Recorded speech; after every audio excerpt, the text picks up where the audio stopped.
Let me help you understand the enemy. And let me assure you that absolutely nothing that I'm going to tell you is exaggerated, is interpolated, or is imagined. Everything I'm going to tell you is documented. When it goes into global implementation on December 31st, 2009, will result in a minimum of 3 billion, that's B, bad, big, billion deaths. 1 billion through simple starvation. Those folks who die are not particularly economically successful from the point of view of the corporations. But the next 2 billion, they will die from the preventable diseases of undernutrition. Who will live? Probably those people who are wealthy enough and powerful enough to have their own pushers of clean food and nutrients. That's who will live. You and I? Probably not. Our children? Probably not. Our grandchildren?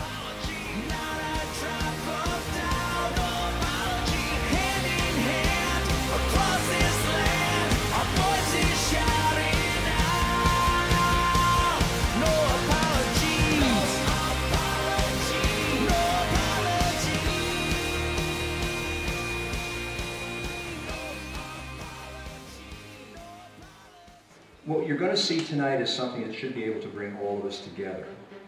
Because we're not going to point out to some bad guy. You're going to see some pretty awful things that are taking place here. And you're going to want to blame somebody. You're going to say, well, he did it, or she did it, or they did it. Very often the people that are involved in what's going on, what you're about to see, have no idea that they're even involved. And they're doing it just in the name of trying to do a good job. So we're going to show you that, show you how it works out. We're going to start with a program called False Choices. How Agenda 21 is transforming your community. Now this woman you see here, Betty Perry, was arrested in 2007 in Orem, Utah. I don't know if you can notice it up there. She's got this little mark on her nose. And that's where the handcuffs hit her when she was taken away in a police car, placed in a holding tank. Now the reason she was arrested was because her front lawn was, quote, dying. She didn't realize that that was an offense that could result in her going off to jail. In the earlier part of this year, 2011, Julie Bass was planting an organic garden in her front yard. Simple thing to do. Julie likes organic foods for her family. So they became quite expensive, so she decided, gee, I'll just start a little garden for myself. Seems interesting enough, innocent enough. However, she checked with the mayor first to be sure that was okay in their town. And the mayor said, well, that's fine. You can go ahead and plant a garden. We don't have a problem with that at all. She went to the town council, and they said, we don't care. That's fine. Plant your garden. Next thing you know, an enforcement code officer pulls up, and she's being hauled away and now faces 93 days in jail. What happened? The technology officer from town came in and said, that's not allowed under these new zoning ordinances that we've established through our master plan, and therefore you now face charges. She's now fighting those criminal charges. In Dade County, Florida, 1,500 people are losing their homes, and we're going to see why they're losing them and why they're having such difficulty in getting those back. And over here, 17,000 people in King County, Washington, have petitioned the county courthouse to try to win back their land rights because they've lost 65% of their land. So we're going to discuss just how can these crazy things happen. I mean, this is America, and this stuff doesn't happen here, right? Well, in order to get into this whole scheme of understanding why this is going on and how it may or may not affect you, we have to understand the value of property rights. Without property rights, we don't have freedom, we don't have liberty. They are unalienable. They are not lienable. You can't place liens against those. That was the meaning of the word. But it also means it cannot be severed. Property rights cannot be taken away from us. And our founding fathers made a specific point of that. They even went to the Constitution, and the Fifth Amendment of the Constitution said, no person shall be deprived of life, liberty, or property without due process of law, nor shall our private property be taken for the public use without just compensation. So why all this emphasis on property? Well, it's real simple. We talk about rights all the time, but after a while we begin to take those rights for granted, and we forget just what they actually mean to us. So let me put property rights in perspective. You and I and everyone else in this room are organic, living beings. We need certain things in order to survive. We need food, we need land, we need a roof over our head.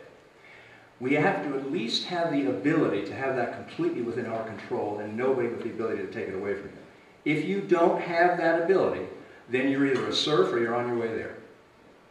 You have to at least have the opportunity, live in a nation where, you know what, I can own this and it's mine and nobody can ever get it away from me. That's why our founding fathers found property rights so very important. It's something that you were given the authority, the ability through the Constitution to own, and no one could ever take it away from you. Now that's the way we work in the United States of America. But not all countries work that way. So what I'd like to introduce you to is the United Nations Agenda 21. We're going to learn all about this tonight, and it also goes by another name, Sustainable Development. You'll find that these two terms are used interchangeably. So we're going to trace the very history of it. So to understand the documents, you have to understand the people who put those documents together. So two people are primarily responsible for this. In 1986, the United Nations requested a report be done. Actually, in 1982, they requested the report. It was finally completed in 87.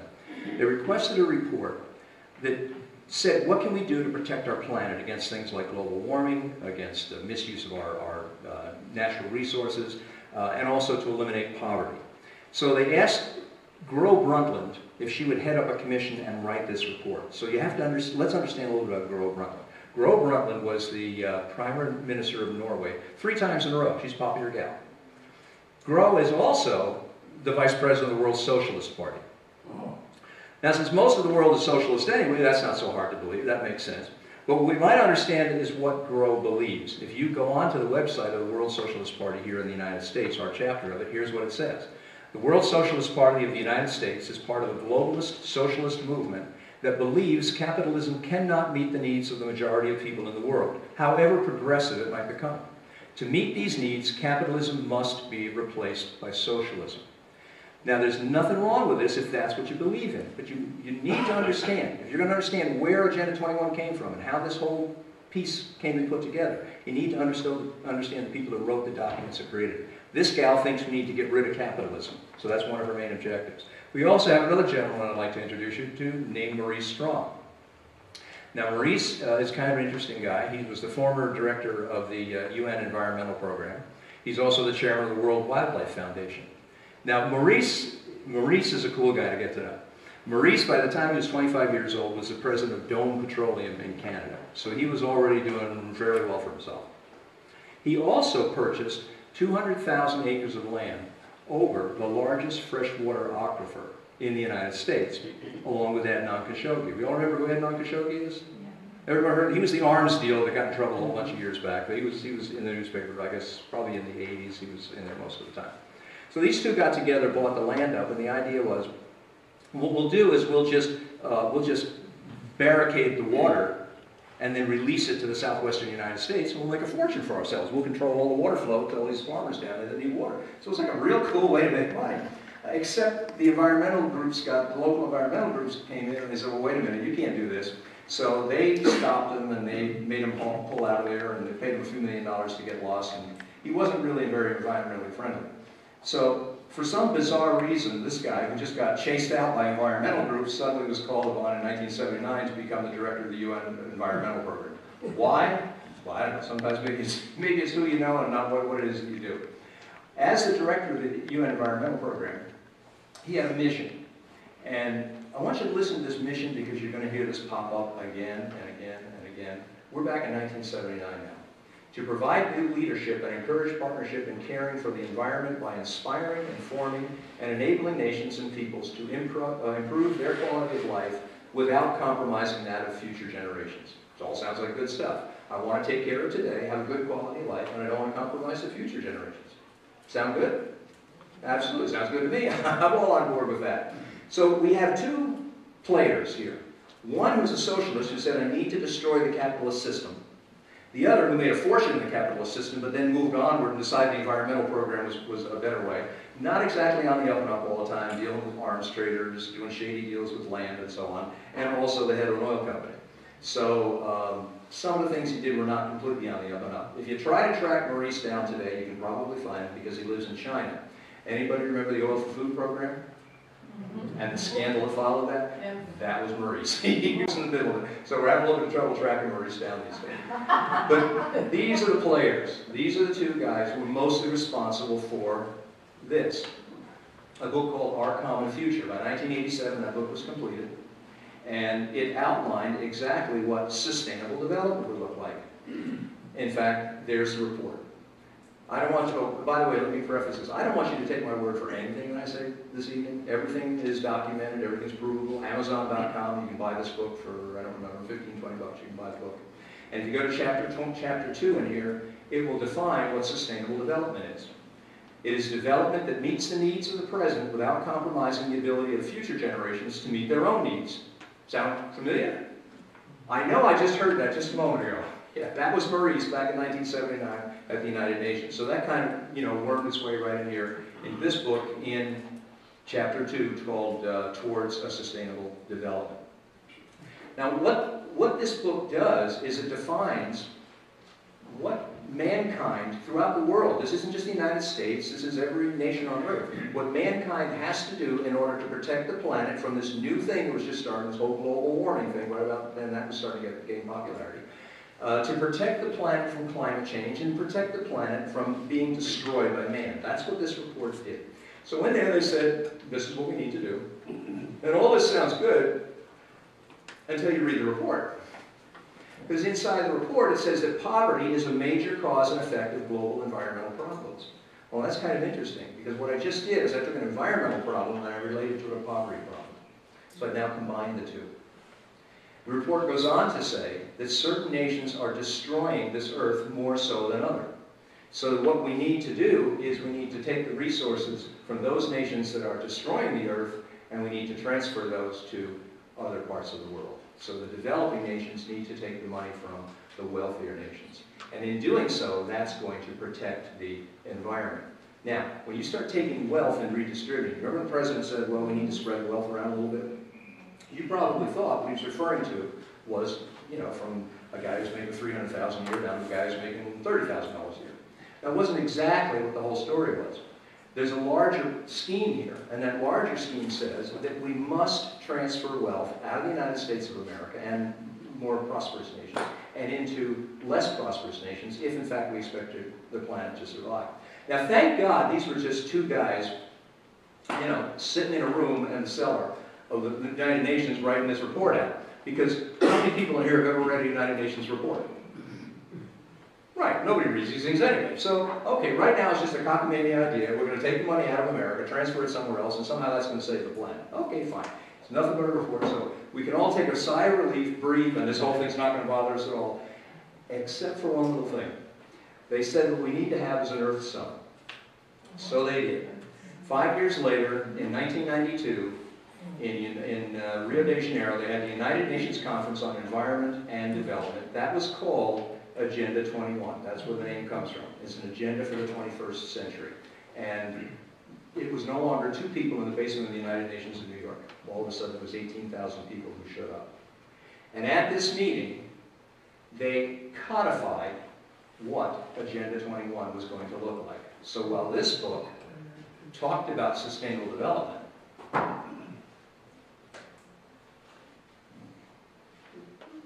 okay. There we go. I knew it was there. It was buried in the basement of the UN.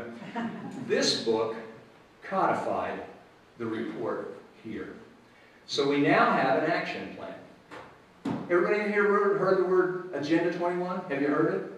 You heard the name? Okay, this is it. This is Agenda 21. It's not a fantasy. It's not some tinfoil hat scheme. This is Agenda 21. And if you want to buy it, you can go on the United Nations website. You go to Google, hit United Nations Agenda 21, and then you can go purchase the book. Or you can download it for free on some different websites also.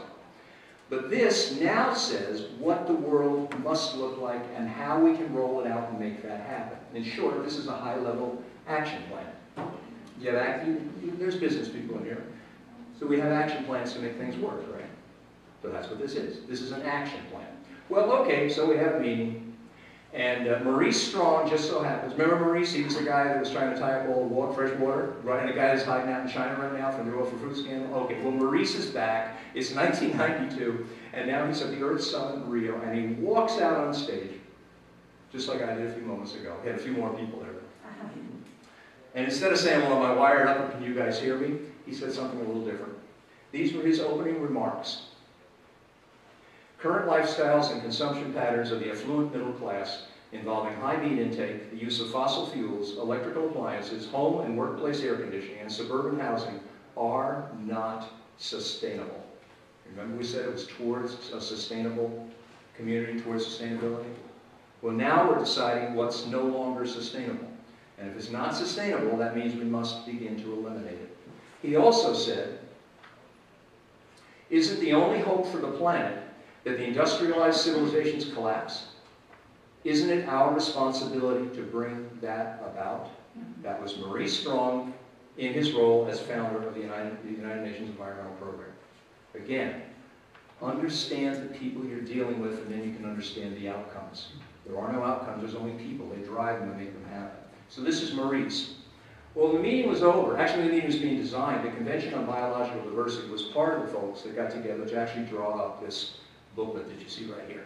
They were part of one portion of the authors of this booklet. And they decided that, okay, that's pretty good, that's all right, that gives us a lot of information, but what we really need to do is we need something that's a practical tool for translating the principles of Agenda 21 into reality. So we need to make all this stuff at meetings into reality that's going to go somewhere. You know, booklets are fine, we need to do something with it. Well, if you're going to take over the whole world, I guess you need a little more, something a little bigger. So they got it. They created the Global Biodiversity Assessment, and that's what this guy is. And this Global Biodiversity Assessment chunks down the action plan that's in this book, in 40 chapters in this book, and it breaks it into a worldwide program and says what each nation is going to have to look like if we're going to actually save the planet. So in here it defines, and by the way, you can buy this. I got this from Cambridge University. There's only a few copies left, but they're floating around. You can get a hold of these things. So in here they define not only what the Earth has to look like when we get done, it's going to define what America is going to look like. And I'm going to show you what this book says America is going to look like. Now, thank heavens this is still a UN book, right? So we don't have to worry. This is still at the UN, yeah, that's all right. So we're in America, you know, and nothing can happen here, so we're okay. So here we are. This is the book. But let's take a look inside this book, because in here it tells you what's not sustainable. So if it's not sustainable, what has to happen to it? It's got to go. It's got to go. It's got to be limited or eliminated. Limited or eliminated if it's not sustainable, according to this book. Well, here's what's in this book. Unsustainable activities. Do you like to ski? Well, skiing is considered unsustainable. Do you like little fish ponds in your backyard? Where you have koi and all these little guys floating around, you go out and watch them each day? Well, you're not going to be able to do that if the folks that wrote this book got their way. But they're not going to get their way because this is America. This stuff doesn't happen here. So that pastures where you can graze your horses. Do you like golfing? Anybody like to go out and golf? Well, golf courses are considered unsustainable. Asphalt, macadam, roadways, concrete are considered unsustainable.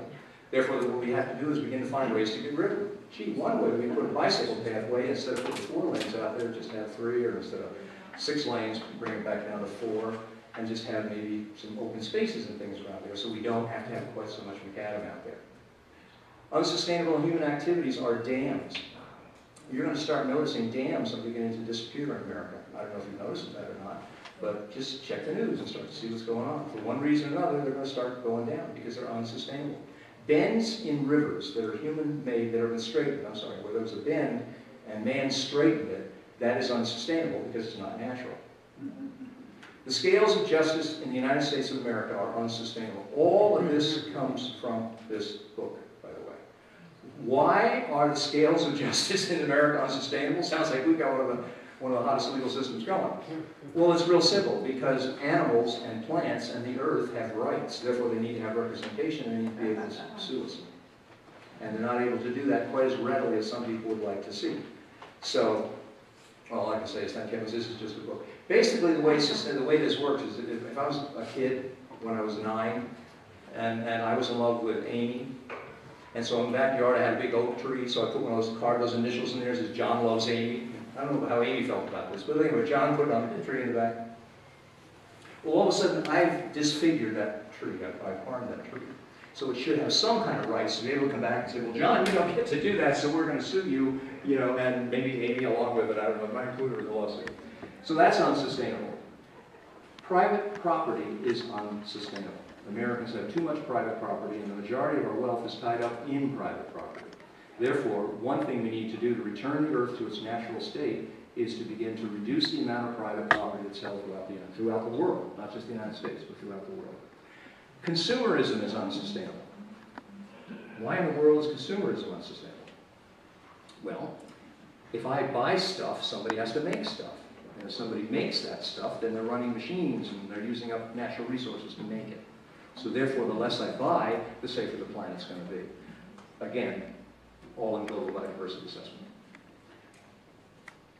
And the family unit is unsustainable because we're suffering from overpopulation. You're going to find that when people come into your area, particularly planners, and they come up with this grand scheme as to what they're going to do, very often one of the reasons they come in is because overpopulation. Oh, the population is exploding. Now, sometimes the population is exploding, and sometimes you do need to do something about that. So you have to understand that. Here's the problem with my talk tonight. I'm not going to give you a clear yes or no. I'm just going to show you what's going on out there, and you have to really make distinctions. That's a lot of what this is about, being able to make distinctions. When is it right, and when is it not so good for me? So we need to be able to look at that clearly. But according to that book, we can only support about 1 billion people on the planet. Right now there's 7 billion, we're headed for 15 billion. How they're going to shrink that back down, I don't even want to think about. But anyway, there's too many people out there. So therefore, we can't just have these burgeoning family units the way they are. We need to take precautions to see that the family unit remains small. And most of all, we have what we call the Wildlands Program. Now, the Wildlands Program is what the United States will look like if this book is implemented. And so you know where this came from. It's on page 993, actually it's 993 or 933, I forget which one it is.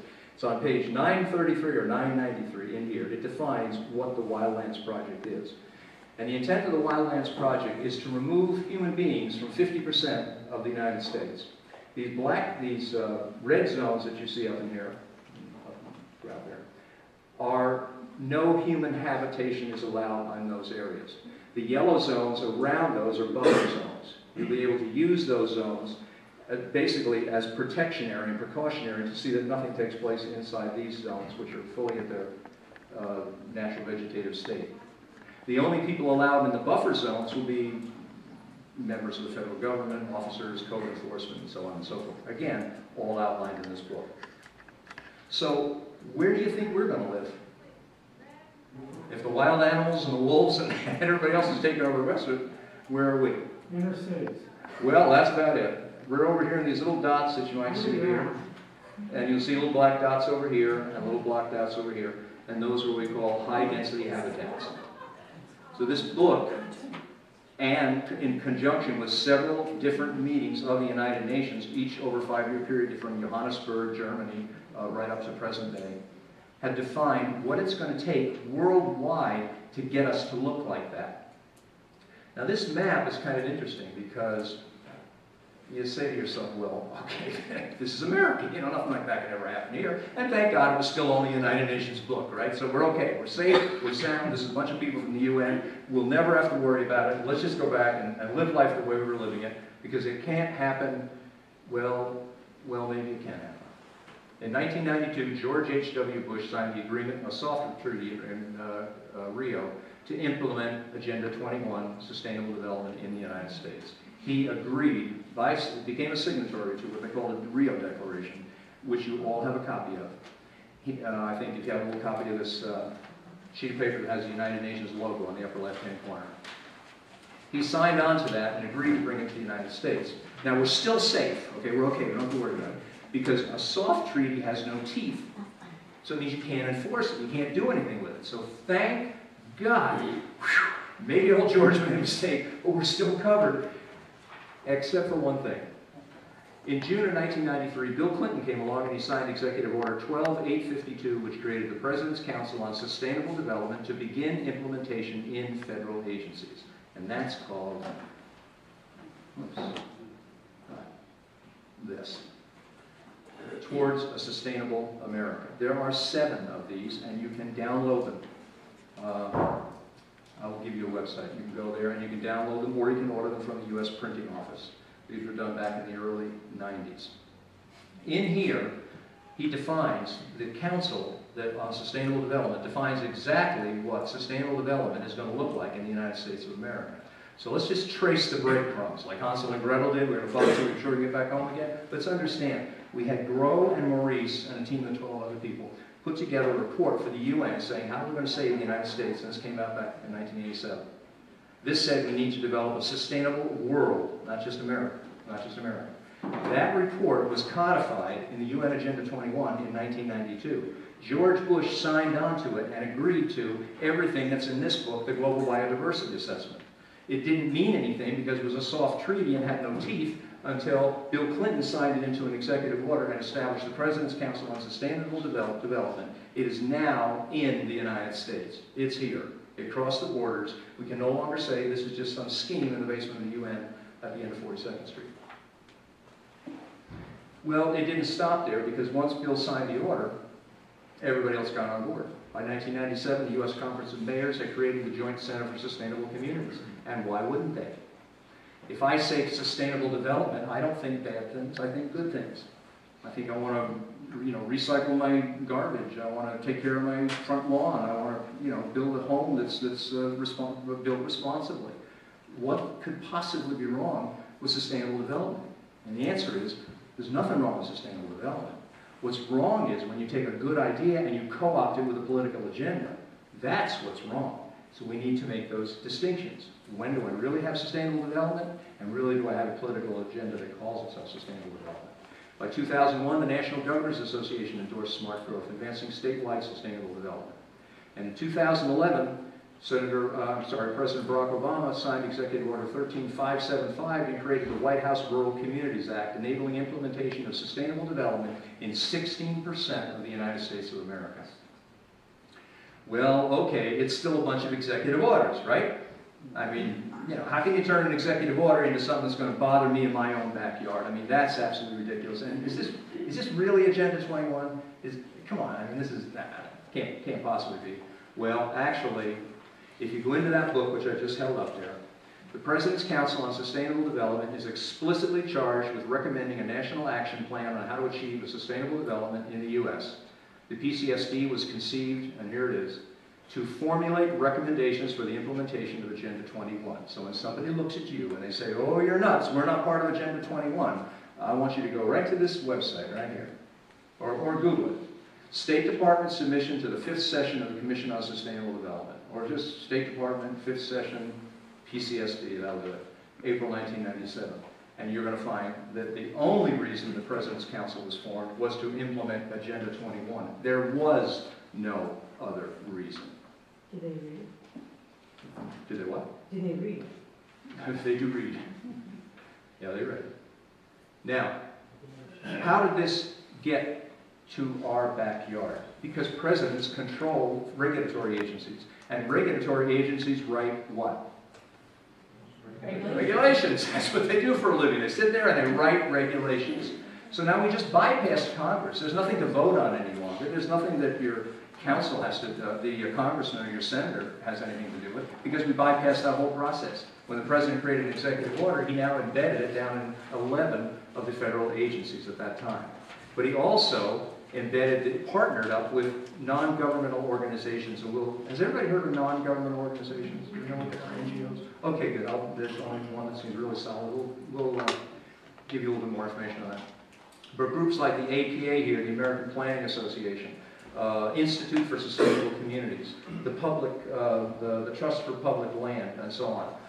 All of these principles that were put together in here and from this Global Biodiversity Assessment, they now made their way down into these agencies. So when regulations are being drawn up by the EPA, when they're being drawn up by the Forest Service and so on, they're in compliance with the President's Council on Sustainable Development, because that's what agencies do. They're supposed to be in compliance with what the President says. He's the boss. He gets to tell them what they can do and what they're not allowed to do.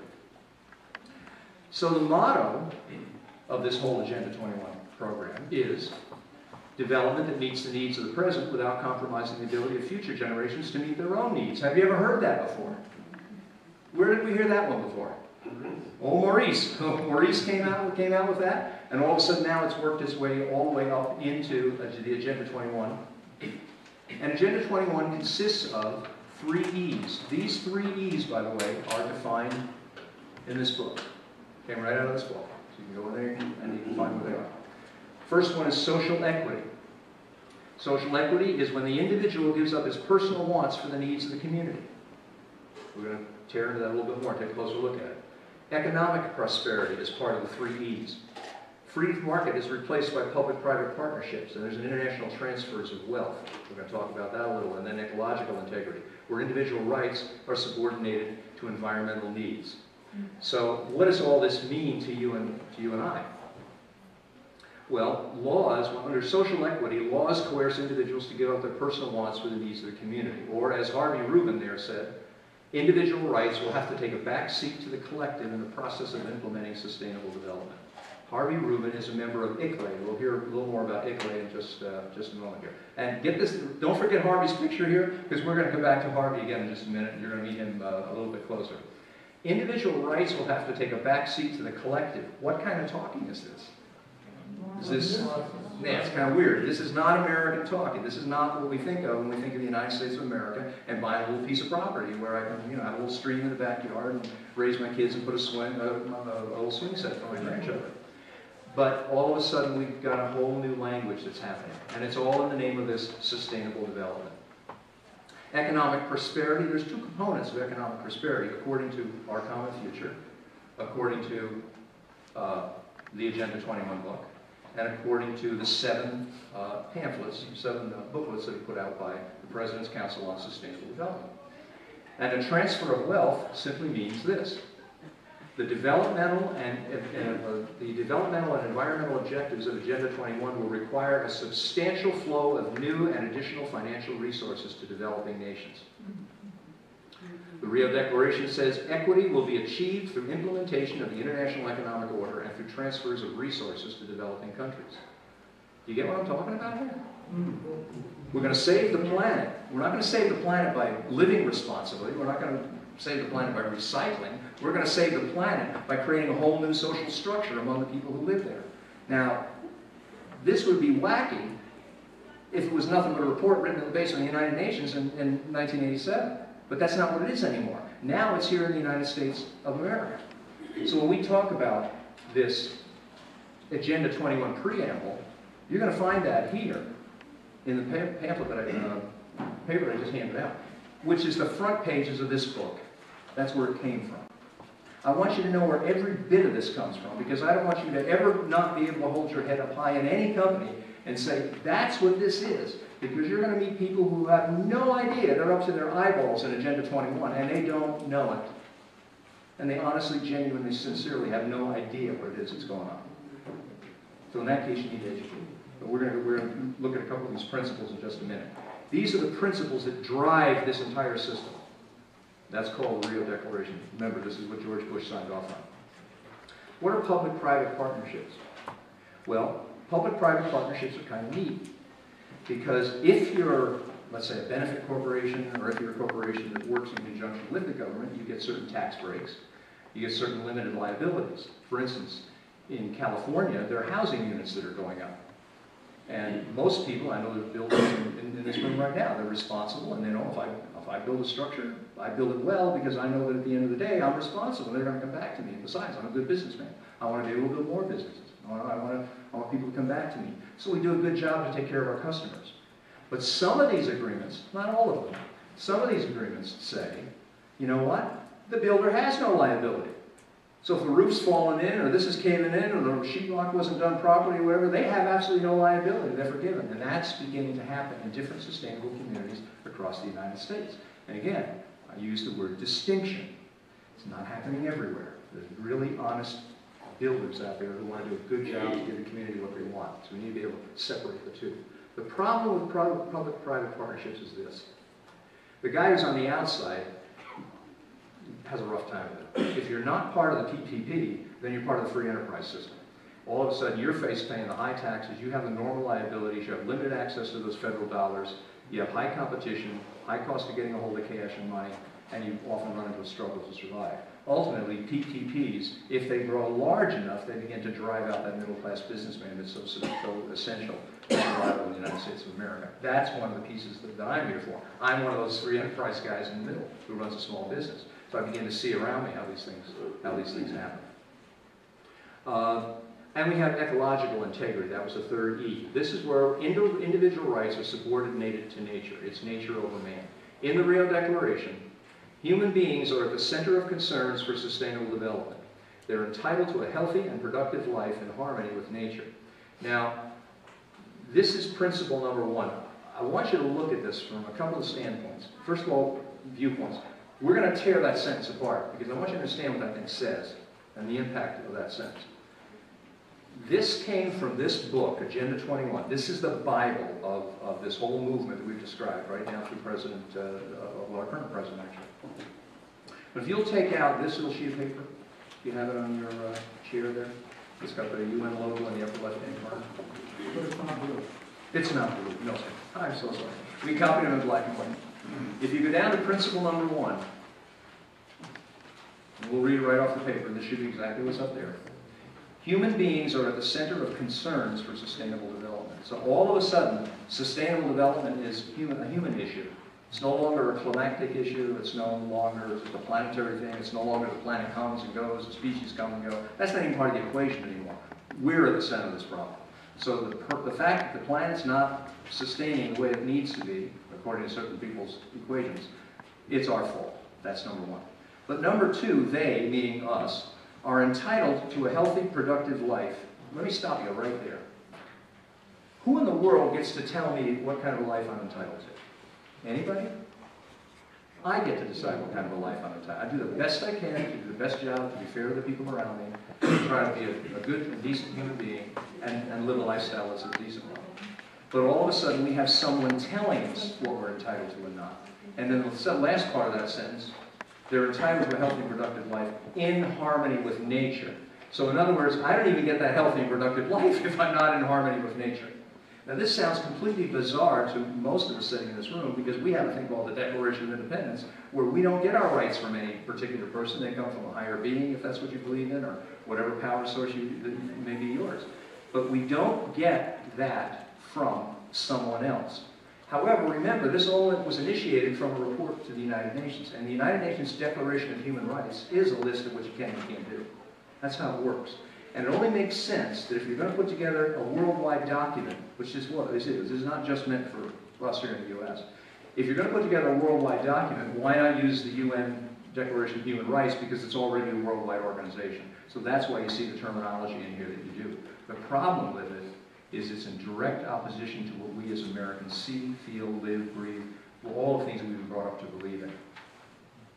It goes on to say that to achieve sustainable development, states, and all the United States is to the UN, just another state, neither we get capitalized, but other than that, that's all we are. States should reduce and eliminate unsustainable patterns of production and consumption.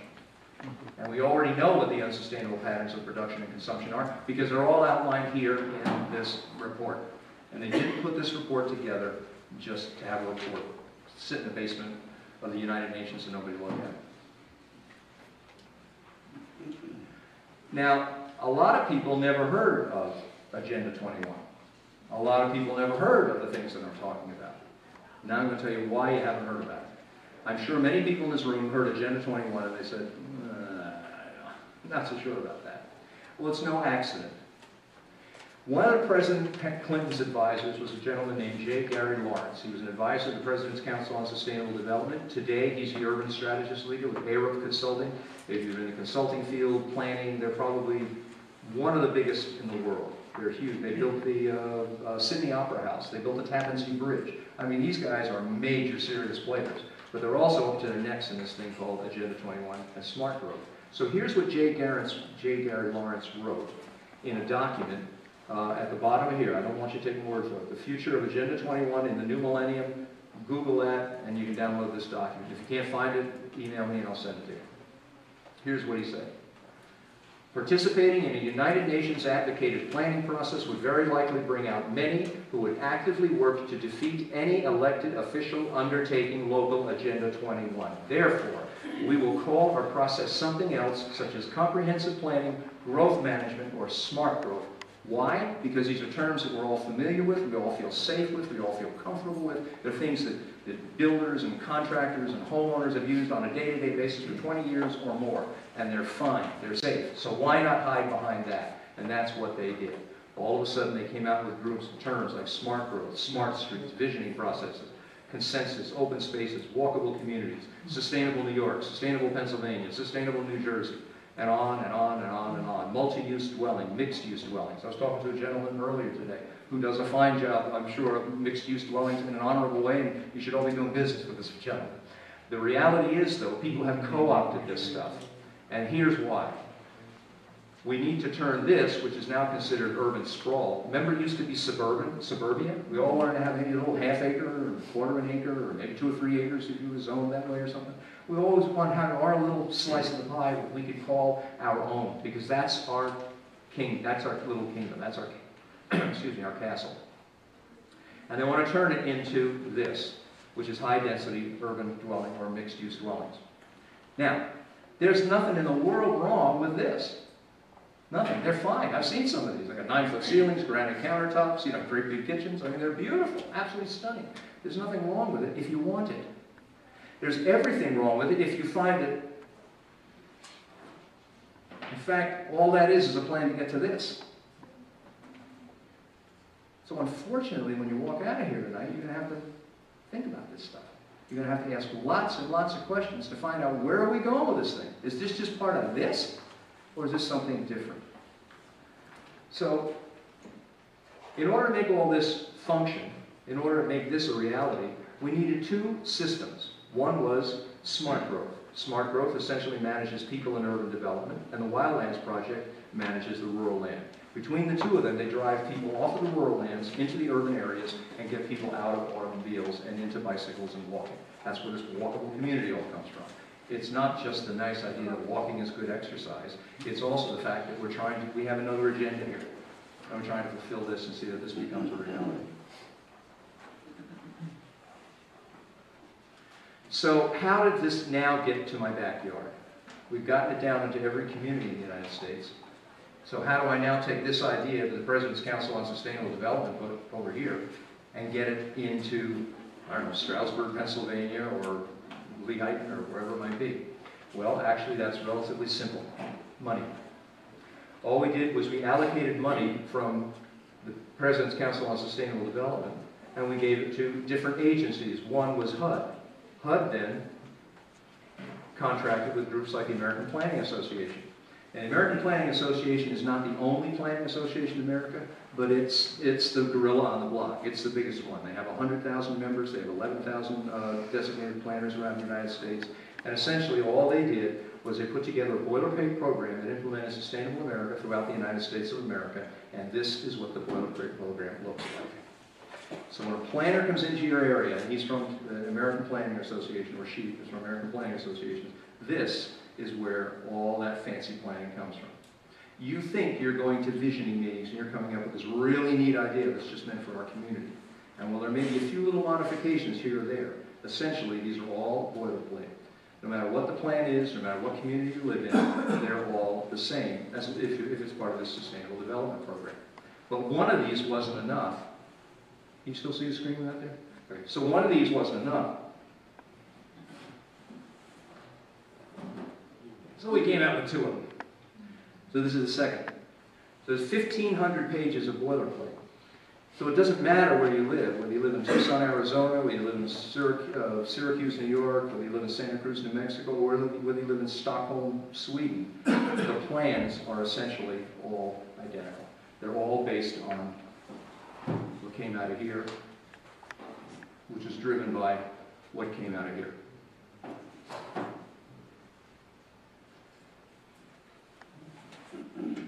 In addition to these planning organizations implementing Agenda 21 throughout various communities. By the way, Agenda 21 is in every county in the United States of America.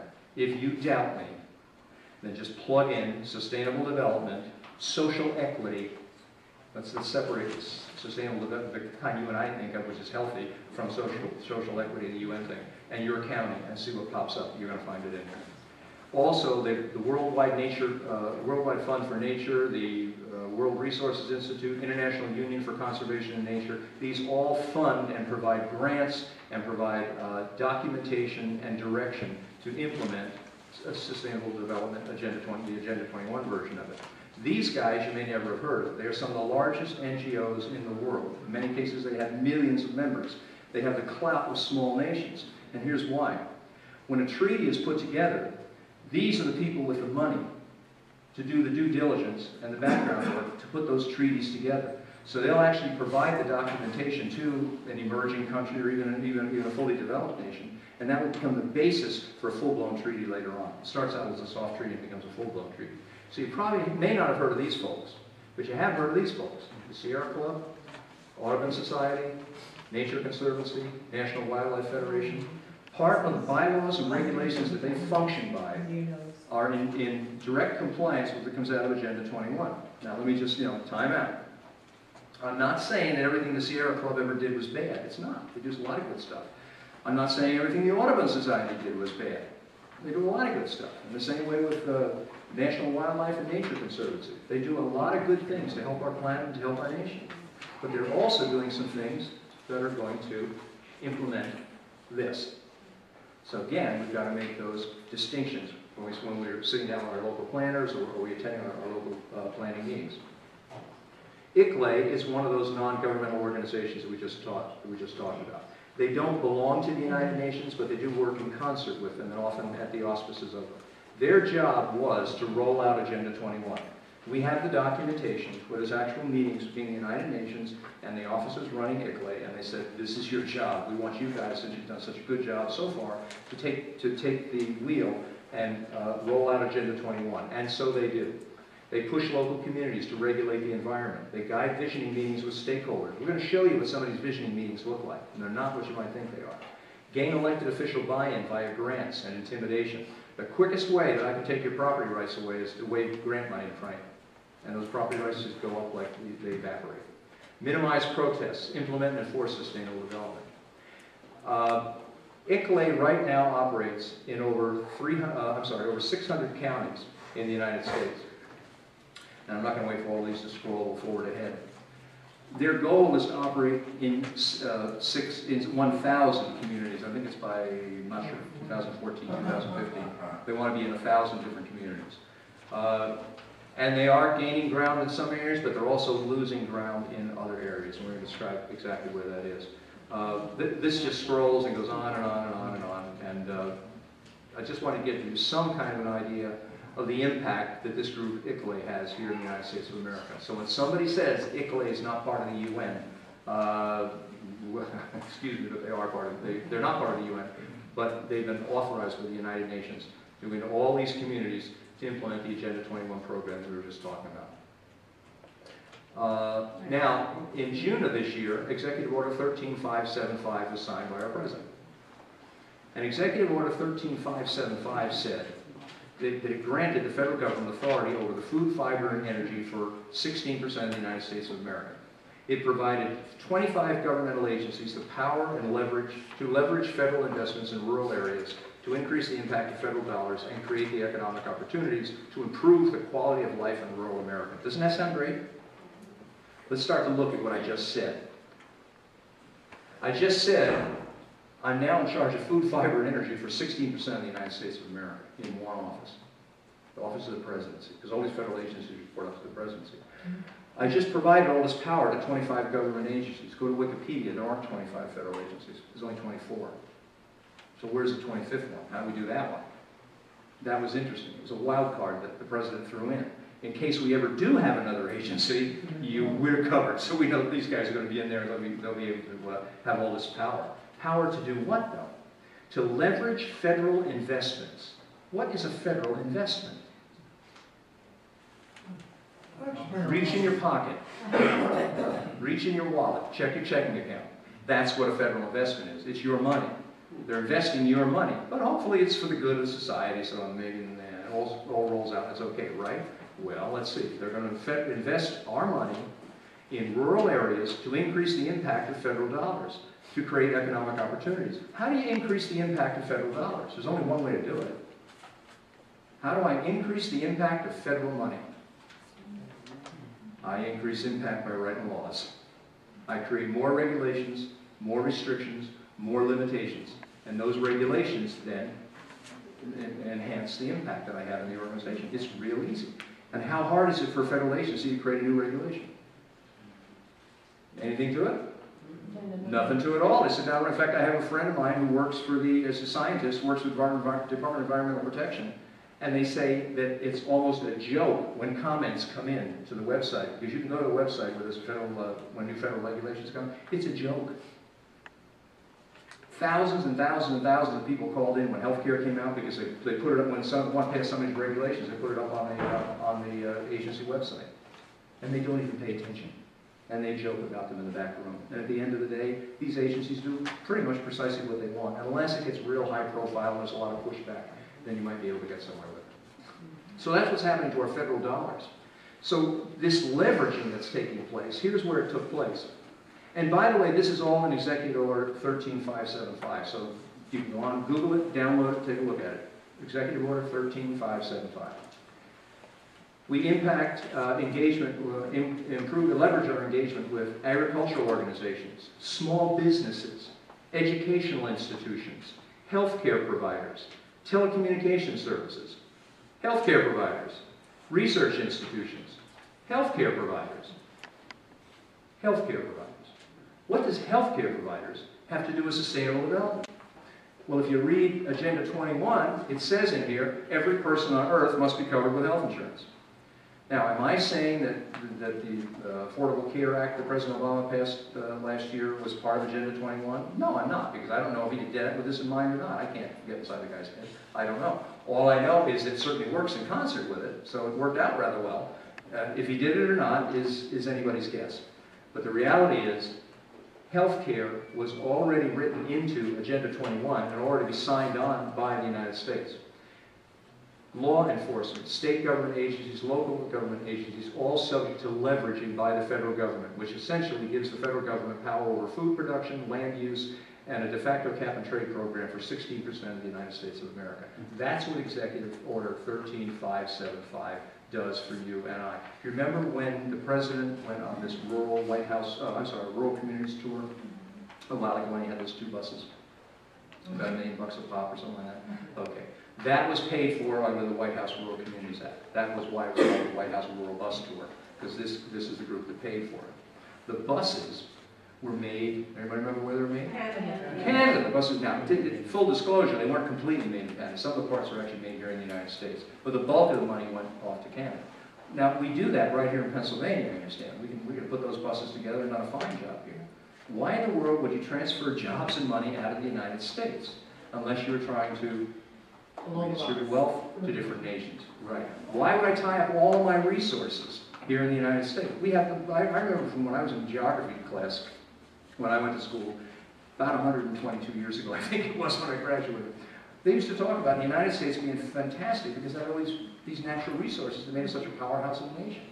Well, all of a sudden, we can't get to these resources. And we've discovered new energy resources, and we can't get near those either. But we will give loan guarantees to Brazil so they can go out and build the same deep water rig that we're concerned about and then sink the thing in Gulf of Mexico and begin drilling for oil there with our money guaranteeing the loans to make that happen. And then go to that country and say, we want to be your best customer. See how the money goes? Okay, maybe that's not what it's all about, but it sure does fit the formula. 19 days after that executive order was signed by the president, leading figures from the Obama administration, cabinet agencies, U.S. Congress, major corporations, nonprofits, and civil society organizations all met in New York with members of ICLEI. ICLEI's job, according to the UN, was to roll out Agenda 21. So they all had a nice lunch, I guess, after they signed off on the deal. Now, here's what you need to be concerned about on a local level, is how this stuff gets into my community. And again, I want to differentiate again. I'm not saying that every ounce of planning that takes place in the country is bad planning. I'm not. I have a very dear friend who put together a program for 10 different communities. And she did a wonderful job. And they have open spaces there. They've got certain historic preservations on some buildings. They have water issues that they cleared up. And they're now sustainable through the year 2030. Nobody lost anything. They got a little bit of grant money, but they made darn sure there were no strings attached to that grant money. So I'm not saying that you can't have planning and have good planning. I'm saying that you've got to be vigilant. Now, what will happen is, in this Agenda 21 version of Sustainable Development, which is all over the place, a planner or a group member from ICLEI or NGO or maybe from the American Planning Association will approach certain stakeholders in your community. And a stakeholder is not necessarily somebody who lives in the community. It's a like-minded individual who agrees with what the planner wants. And they come in with a crisis. It's always a crisis. And generally the crisis is overpopulation, overcrowding, water challenges, too much farmland, too little farmland. You're not going to be able to supply the food for the people in the area. There's like 4 or 5 key crises. And when these guys come in, they are always the same. We've got one community that we're working with. They came in, this up in Massachusetts. And they said, well, we've got an overpopulation problem, and if this thing keeps going the way it is, you know, by the year 2030, you're going to have, you know, exploding here. Therefore, we've got to begin to redivide the property here and change the way your living is going. Well, the only problem was the population up there has been shrinking. People are moving away, not into from that county, not into the county. There's absolutely nothing to base this on. I've got another county in New Jersey we went down to, there's this transportation report that was done. And based on the transportation report, all kinds of plans are being rolled out that this county has to do. And son of a gun, they're all the same. Mixed-use dwellings, walkable communities, bike paths, open spaces.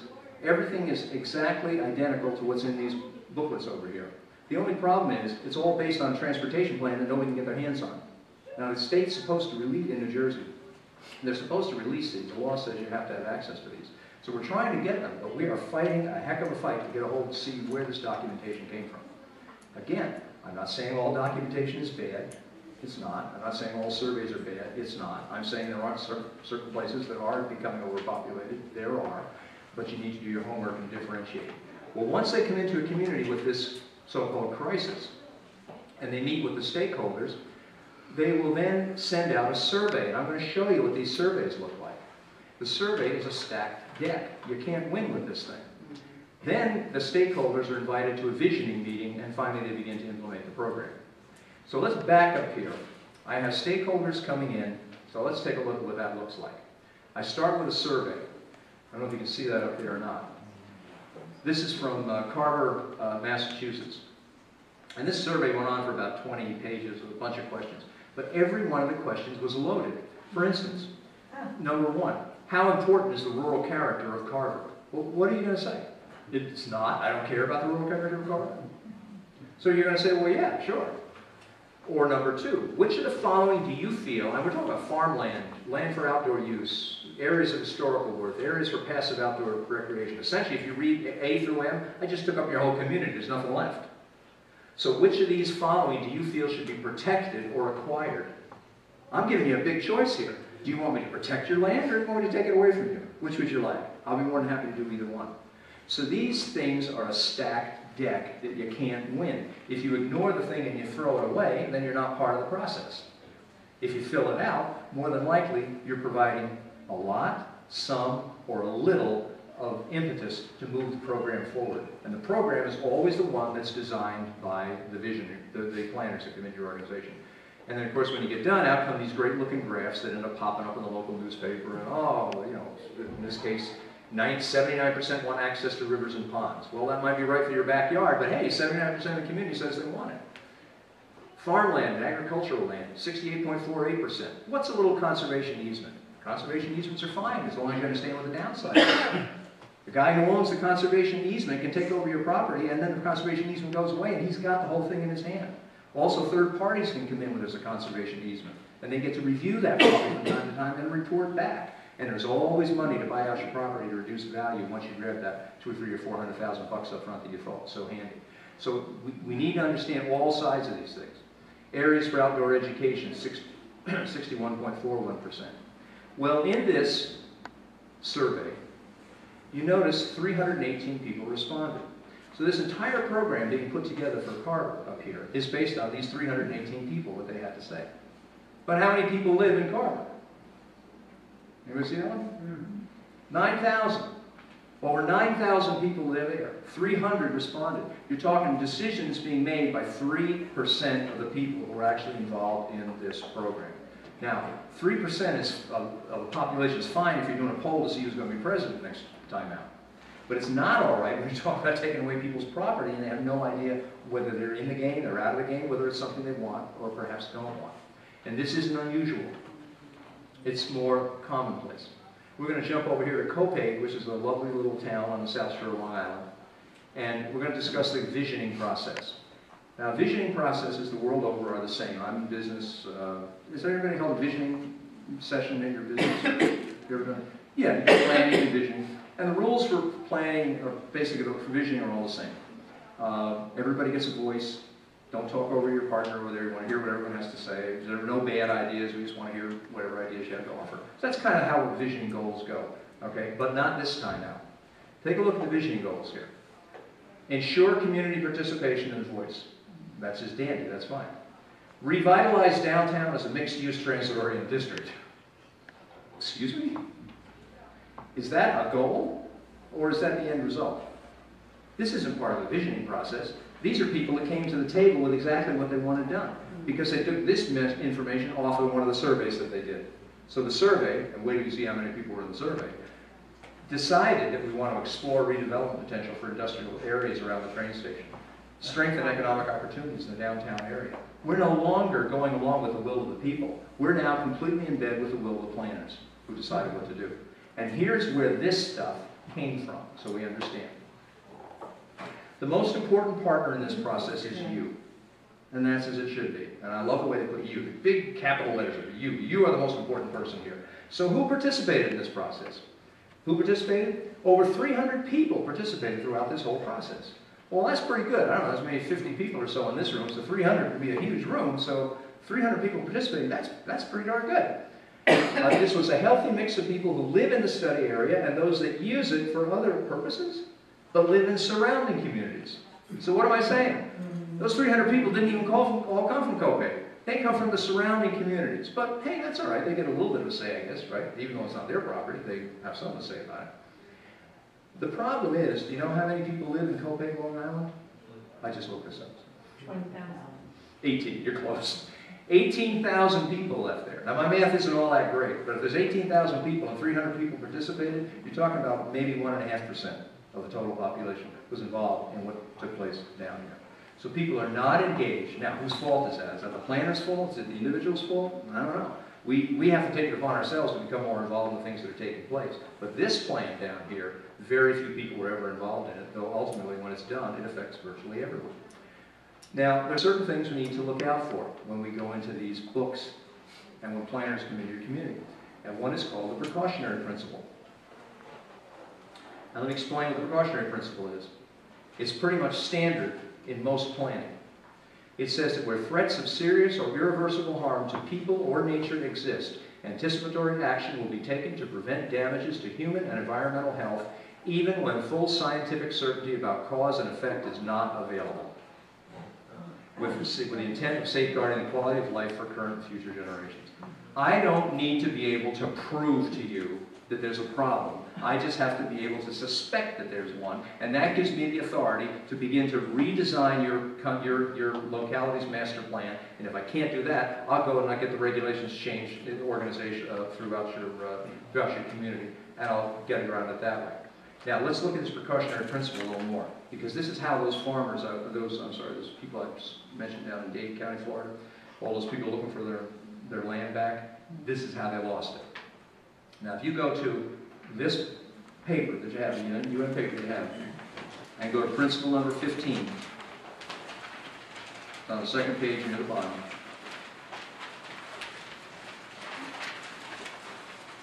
In order to protect the environment, the precautionary approach should be widely applied by states according to their capabilities.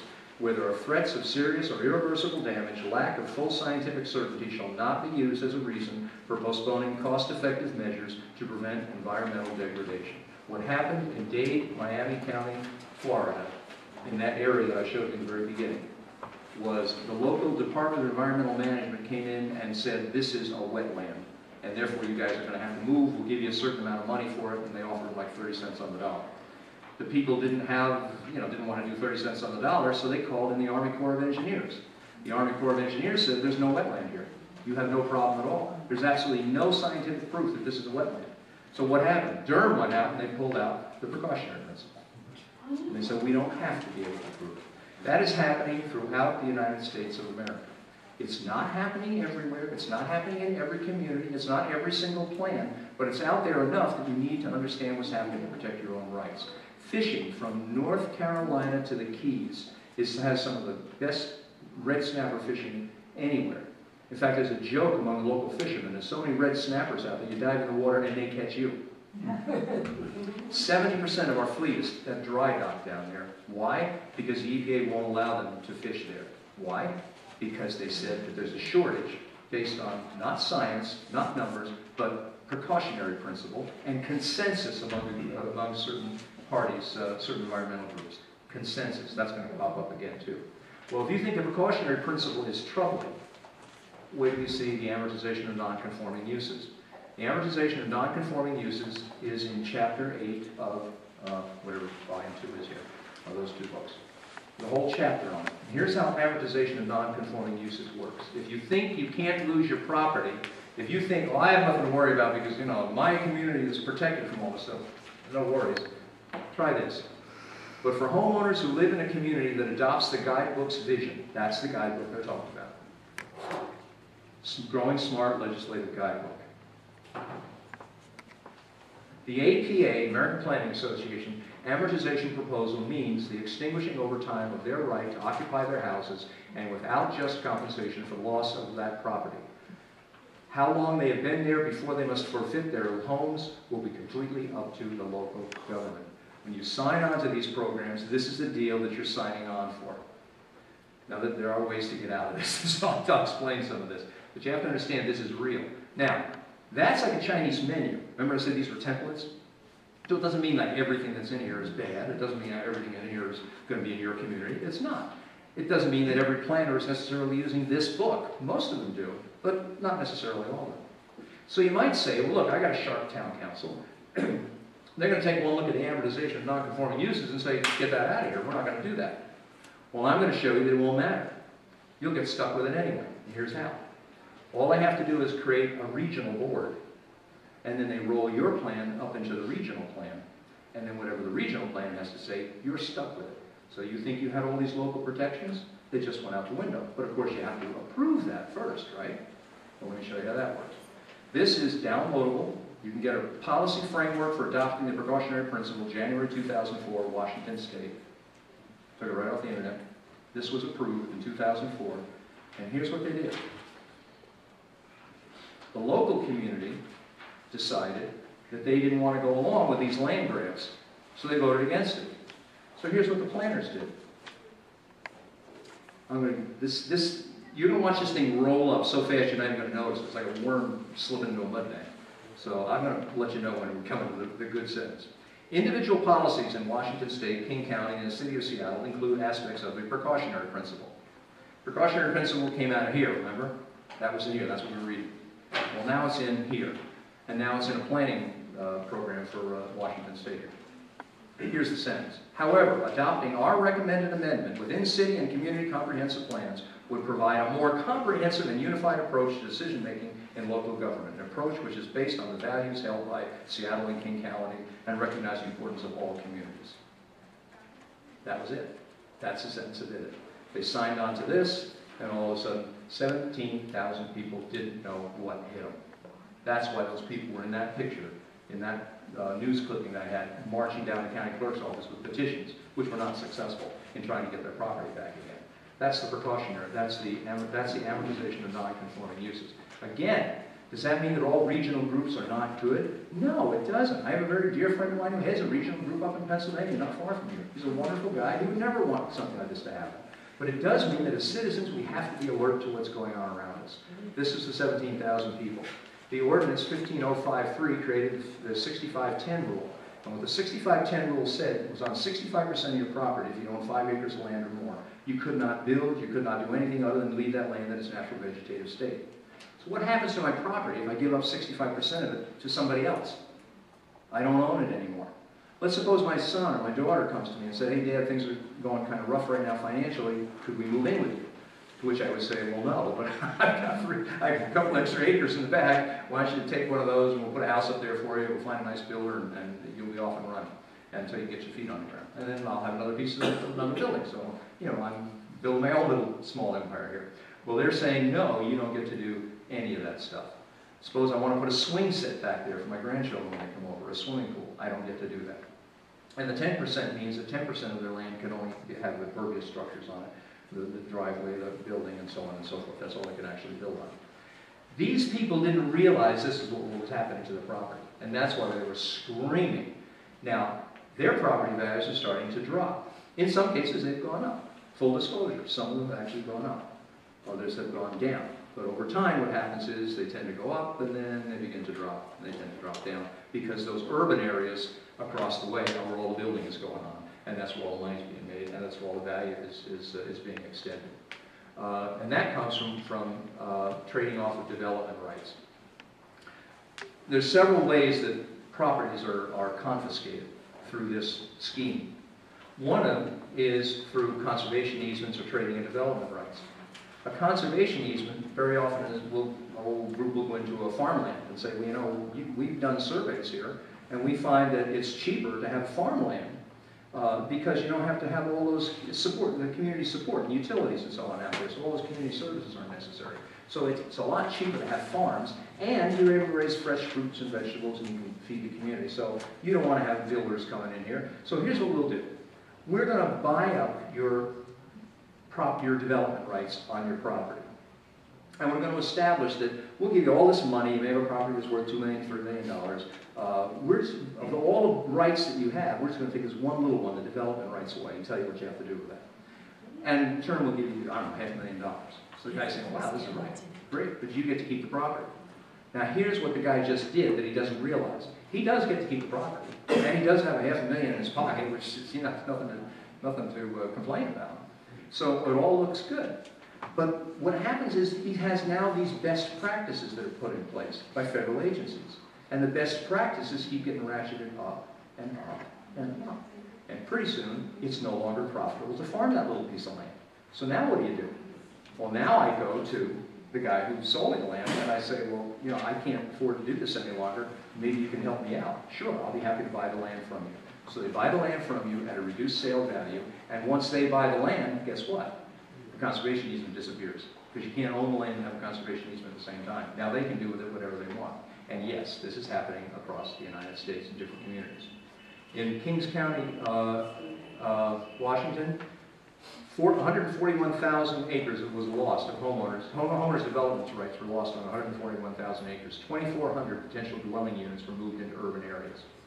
When you get involved with these community programs through this Agenda 21 program, everything is predetermined. You think your visioning is yours. You think these ideas are yours. You think there's a consensus among the community. But in fact, that consensus has already been predetermined. Over in New Jersey, a great example of this is a group called Sustainable New Jersey. Now, we've met with these people. And they've sworn up and down we have nothing to do with UN Agenda 21. We have nothing to do with the sustainable development that you're talking about. Now, we're pure is the term they love to use. Except that, if you look down here, oops, sorry.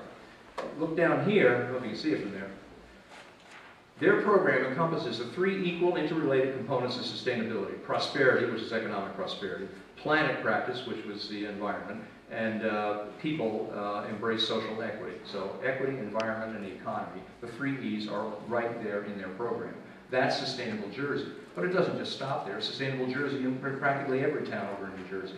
If you go to little Denville, little town of Denville, in the township of Denville in New Jersey, you go on their website and what do you see? That first line right there, I don't know if you can make it out or not.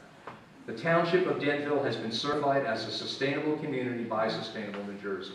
And what is sustainable development? Well, right there it is. Social equity, environment, and the economy, exactly as we took it out of the,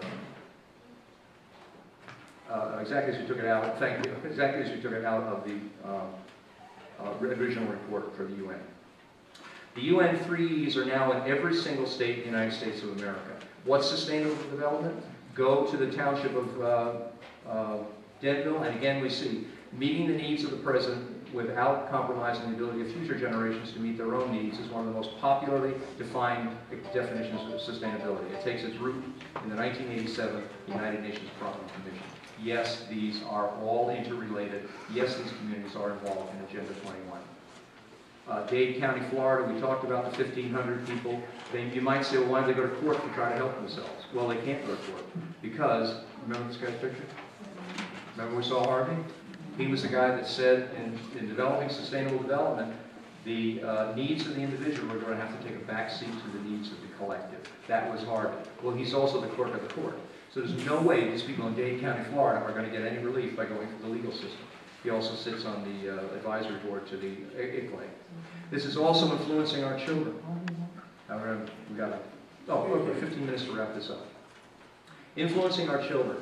The goal of the United Nations Decade for of Education for Sustainable Development, for which UNESCO is the lead agency, is to integrate the principles, values, and practices of sustainable development in all aspects of education and learning. Now understand what we said here. Sustainable development, the Agenda 21 version, has made its way into our communities in 2 methods. One is through development and through planning in the local community, and the other is through the education system. If we can change the minds of children and get them to think more placidly, get them to go along with things, it'd be an awful lot easier to implement this stuff which is anti-rights. So, the educational effort will encourage changes in behavior that create a more sustainable future. Now, how many people in this room sent your children to school to have their behavior changed? Any of you? I don't think so. I wanted to learn the 3 R's, reading, writing, and arithmetic. But instead, we're talking about changing people's behavior. And that's exactly what these programs do. The UN Decade of Education for Sustainable Development, which is right here, this is the overview of the program, is nothing but the 40 chapters of Agenda 21 put in a classroom training program and approved by the Department of Education and the National Education Association for use in the United States. Children are being taught that facts are man-made, and I'll show you where they're man-made. They're being taught about eliminating of disagreement, to rely on experts, and it's only okay to question certain ideas. Now, the reason we're in this room tonight is because we're questioning things. You may agree with me, you may not agree with me. That's fine. You get to question me. I get to question the status quo. You get to question the status quo. That's what the part of America is about. But all of a sudden, certain things are not open to question. And this came out of this book, by the way, so you know where I got it. Wealth is socially unjust. So if some guy over here makes $500,000 a year and some guy over here makes $50,000 a year, that's not fair. That's what your children are being taught.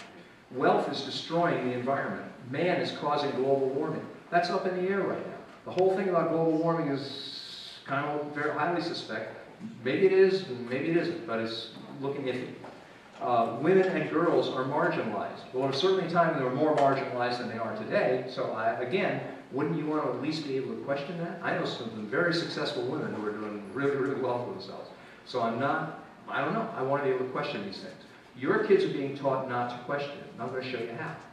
One way is through a program called Connected Math. This is the Connected Math guidebook. This book is used throughout the United States of America. It's not in every single classroom.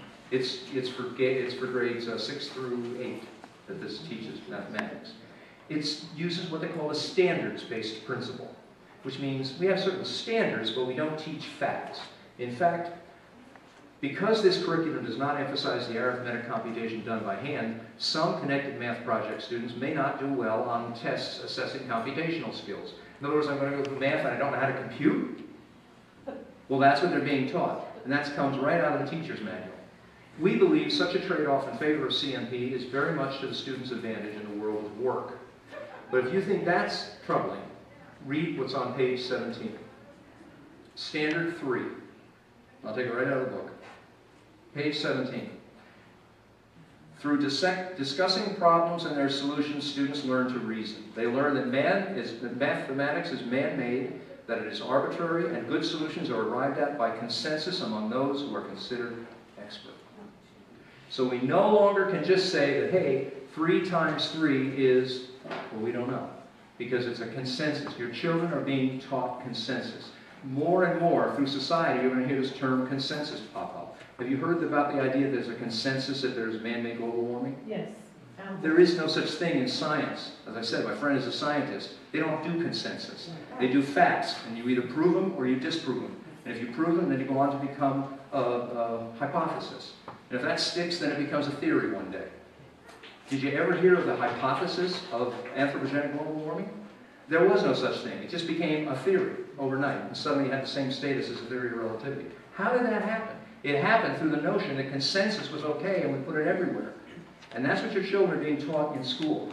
Consensus. Math is arbitrary. Now, there are people fighting back trying to get this out of the school system. In Texas, they got it out of a few of the school districts. But there's a lot of controversy over this. There are reports out that say that this is, quote, an exemplary system. Guess where they come from? Department of Education. That's who says it's an exemplary system. And the way they get it into the school system is through grants. They give grant money for training, and schools suck up the grant money, and they're stuck with the program. Influencing our children.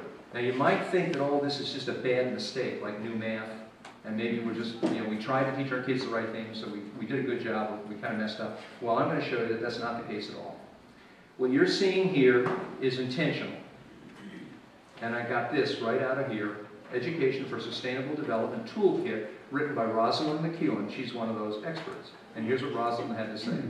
Generally, more highly educated people who have higher incomes consume more resources than poorly educated people who tend to have lower incomes. In this case, more education increases the threat to sustainability. You get the connection? You think this is an accident? It's not. Nobody spends, to the best of my knowledge, spends more money on education than we do per child in the United States of America. And yet our grades keep dropping and dropping and dropping and dropping. And part of the reason is because of exactly what you see in this booklet. If the kids are highly educated, they consume more, and that's going to be bad for the planet. Therefore, we only want them to know so much, and consensus is easy. If I get a kid that's been drilled consensus in his head, then he becomes very compliant. Communities are pushing back. Carroll County, Maryland had an Office of Sustainability. They dissolved the thing. Las Cruces, New Mexico, Carver, Massachusetts, all of these are towns. The state of Florida just outlawed smart growth throughout the whole state. That didn't stop all development, but it woke a lot of people up. Virginia is pushing back. Spartanburg, South Carolina.